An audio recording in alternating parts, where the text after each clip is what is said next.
Fala, oitavono! Tudo bem com vocês? Tudo certo?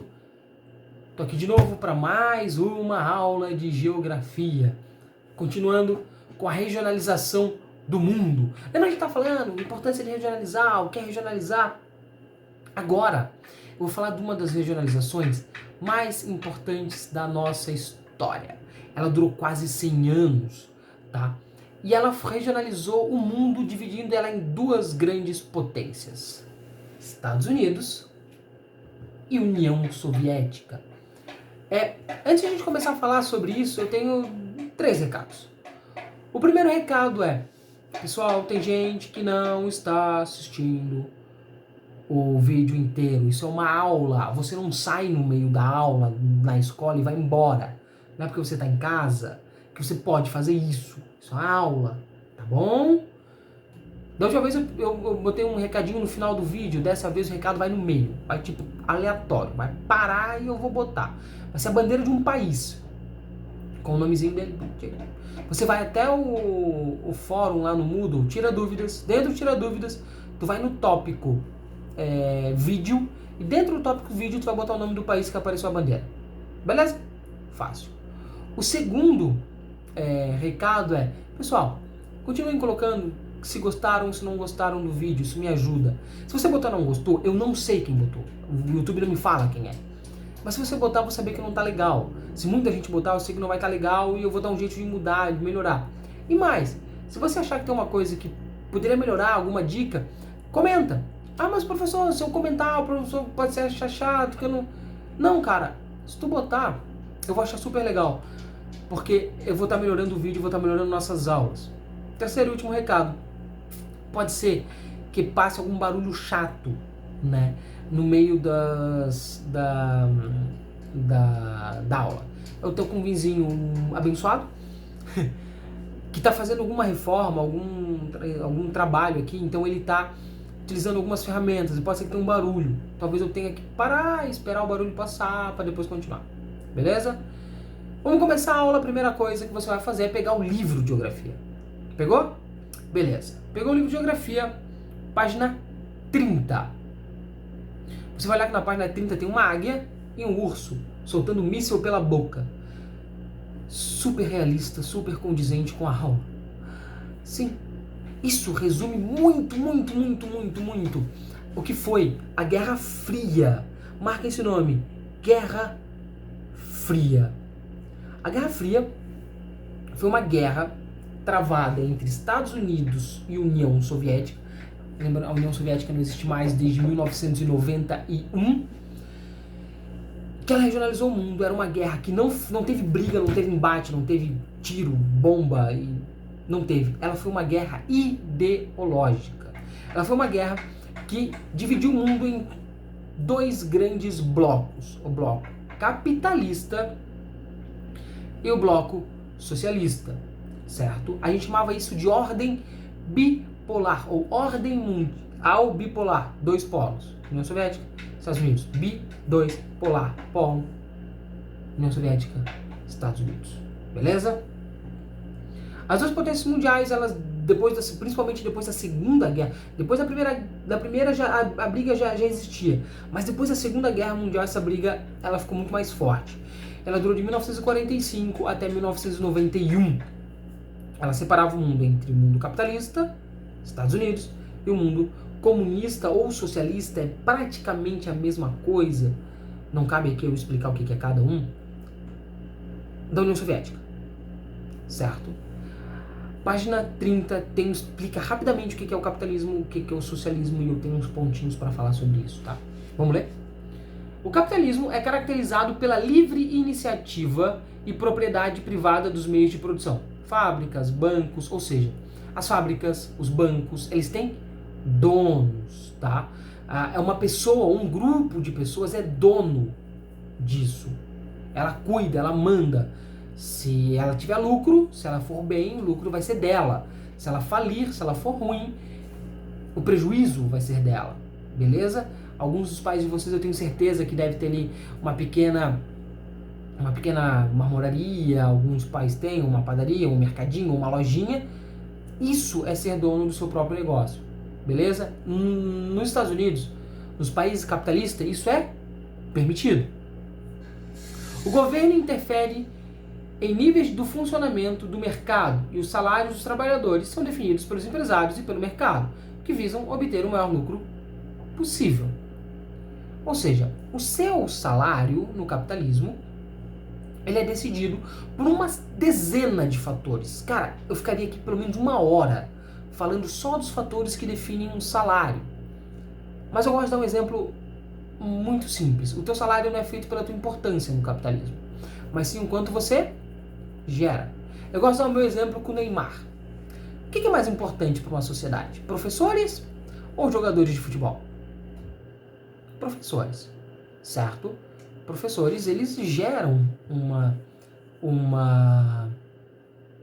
qualidade de vida, eles ajudam, educam, ensinam. Jogador de futebol chutou a bola. Na verdade, ele traz entretenimento, tal, diversão também é importante. Por que os dois não ganham a mesma coisa? Sabe por quê? Quando o Neymar foi contratado pelo Paris Saint-Germain em 2018, em um dia, 24 horas, o Paris Saint-Germain vendeu 1 milhão de camisetas número 10 escrito Neymar. O dia que eu vender 1 milhão de camisetas com meu nome, aí eu vou ganhar a mesma coisa que o Neymar.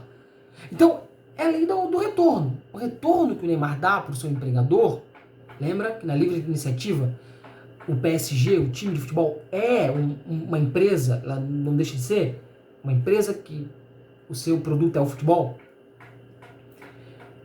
Ele contratou um funcionário, que é o Neymar. O funcionário traz muito dinheiro. O professor não traz tanto dinheiro, por isso ganha um pouco menos.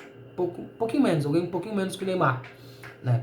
Tipo 1 milhão de vezes menos, mais ou menos. Então, o salário é definido dessa maneira. Não só dessa maneira, tem outras centenas. Como, por exemplo, a sua raridade. Quanto mais importante você for, maior é o seu salário. O ciclo de trabalho, etc, etc, etc, etc. E alguns países, como o Brasil, tem um salário mínimo. O Brasil é R$1.040, um pouco mais que R$1.040. Então, nem todo mundo ganha igual. Algumas pessoas vão ganhar muito mais, outras vão ganhar menos, outras vão ganhar na média. Então, isso o capitalismo traz. Vamos ver o que o livro fala sobre o socialismo? O socialismo, por sua vez, é caracterizado pela propriedade coletiva dos meios de produção, controlados pelo governo. Fábricas, lojas, qualquer outra coisa, não tem dono. O dono é o governo. Então o governo define o que vai ser produzido, quanto vai ser produzido, por quanto vai ser vendido. Vou dar um exemplo muito simples. Vamos supor que eu tenho esse lápis, certo? Esse lápis ele custa R$1 para ser fabricado e eu vou vendê-lo por R$1,50, afinal eu tenho que ter lucro. Aí vem, essa é a minha empresa, a empresa Léo é o nome do lápis. Aí vem a Faber-Castell, não é a Faber-Castell, vem a Tris e fabrica um lápis. Ambos são lápis de escrever, ambos fazem a mesma coisa. O da Léo custa R$1,50, o da Tris custa R$1,20. Qual que vai vender mais? Se tiverem a mesma qualidade, o da Tris, que vai forçar a Léo baixar o preço, certo? Então, aí a Tris vai baixar um pouquinho mais, quem ganha é a gente. No caso do governo, no caso do socialismo, só vai ter um lápis.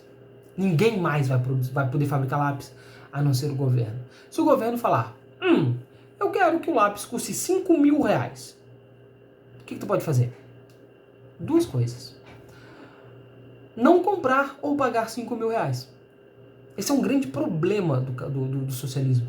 O preço ele não é definido pelo mercado, ele não é definido pela concorrência, ele é definido muitas vezes pelo governo. E isso gerava um problema de demanda. Por quê? Eu usei o lápis como exemplo, mas agora imagina comida. Deu para entender? O governo fala que 1 quilo de arroz vai custar R$500. O que você faz? Ou você morre de fome, ou você paga R$500. Você não tem outra opção. Certo? E outra. Nós temos no Brasil, vou usar o Brasil como exemplo, 200 milhões de habitantes. Mas eu produzi arroz só para 150 milhões. E agora? 50 milhões não vão comer. 50 milhões obrigatoriamente vão morrer de fome por um erro do governo. Se há livre iniciativa, uma outra empresa vai dizer, peraí, tem 50 milhões de pessoas querendo comprar meu arroz. Vou fabricar arroz aqui, vou produzir, eu vou plantar, vou dar um jeito. Vou comprar de outro país esse arroz. As pessoas não morrem de fome. Ah, mas alguém lucrou, alguém ficou muito rico com isso. É melhor do que 50 milhões de pessoas morrendo de fome, né? Isso aconteceu em vários países, né? Isso acontece hoje na Venezuela, por exemplo. Além de não há concorrência entre empresas, como eu expliquei, pois o governo decide tudo, o que será, onde será, como será, quanto custa, tudo, tudo. O principal objetivo do socialismo é diminuir a desigualdade social e oferecer oportunidade a todos os cidadãos. Ele diminui sim a desigualdade social, fica todo mundo pobre. Não há no mundo, hoje, não há no mundo experiência socialista que deu certo. A União Soviética em 1991 faliu. A Alemanha Oriental em 1989 faliu. Cuba, 90% da população de Cuba hoje vive abaixo da linha da pobreza. Venezuela é um dos países com maior pobreza no mundo. Coreia do Norte, preciso falar da Coreia do Norte? Tudo top lá, né? Tudo top. Coreia do Norte, só avô. Vietnã faliu, Camboja faliu, Iugoslávia deixou de, cara, um país que deixou de existir, como a União Soviética, Iugoslávia deixou de existir, vários países na África deixaram de existir, vários países na África faliram, o maior caso deles é a Somália. A Somália foi socialista por muitos anos, hoje a crise foi tão grande na Somália que não consegue ter governo. Qualquer um que entra para ser governo, eles derrubam. É um bagulho tenso. Por quê? Porque o governo tentou decidir tudo por todos. E isso regionalizou o mundo em dois. Dividiu todos esses países que eu falei, menos a Venezuela. A Venezuela é mais recente. Cuba, Camboja, Coreia do Norte, China. A China por muito tempo foi socialista. A gente estima que de 60 milhões, eu vou repetir o número, 60 milhões de mortos na China pelo regime comunista chinês de 1950 até mais ou menos 1995. 60 milhões de pessoas. A União Soviética, de 1916 até 1991, a gente estima 20 milhões de mortos entre fome e assassinados pelo governo. Cara, é um bagulho tenso, tá? Tenso pra caramba. Pra você ter uma ideia, nazismo foi fichinha perto deles. A disputa ideológica, ela culpou o mundo e ela dividiu o mundo em dois grandes blocos no começo. O socialista versus o capitalista. Só que o capitalista também era dividido em dois grandes blocos. Aí eu venho para esse mapa que não está aparecendo muito bem aqui, mas exatamente o mesmo mapa da página 31. Então tu vai abrir na página 31 e vai ver esse mapa. Esse mapa tem vermelho, rosa e rosa escuro. Vermelho, rosa claro e rosa escuro.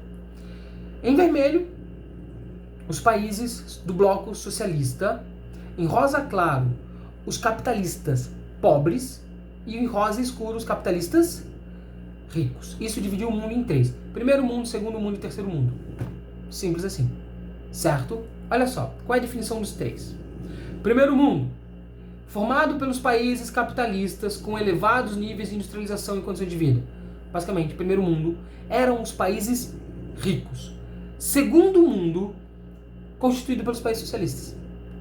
E terceiro mundo, formado pelos países capitalistas com pouca ou nenhuma industrialização e baixos indicadores de condição de vida. O Brasil era terceiro mundo, certo? Então tínhamos três mundos. O rico, primeiro mundo. O socialista, o segundo mundo. E o que não era 100% pobre, que era o terceiro mundo. Países do terceiro mundo, como o Brasil, por exemplo, a Índia, tinham condições de vida até ok, comparados com países da África, por exemplo. Então, esse terceiro mundo é meio complexo, a gente teria que dividir ele pelo menos mais dois mundos ali, é tenso o negócio, pra gente entender bem. Mas o mundo foi generalizado dessa maneira, capitalismo versus socialismo. Nós tínhamos o primeiro mundo e o segundo mundo socialista, e o terceiro mundo também capitalista, só que pobre. Primeiro mundo, capitalista rico. Segundo mundo, socialista. Terceiro mundo, capitalista mais pobre. Certo? Aí a gente vai mudar. E a Guerra Fria, agora vamos botar deixar aqui um pouco mais leve, vamos dizer assim, esse nosso papo. A Guerra Fria, como eu falei pra vocês, não teve bomba, não teve tiro e tal, ela foi ideológica e ela foi de propaganda, certo? Olha só, tá vendo esses 4 caras aqui? Todo mundo conhece eles. É o Batman, o Homem de Ferro, o Capitão América e o Super-Homem. Esses 2 aqui mais antigos, esses 2 aqui mais recentes.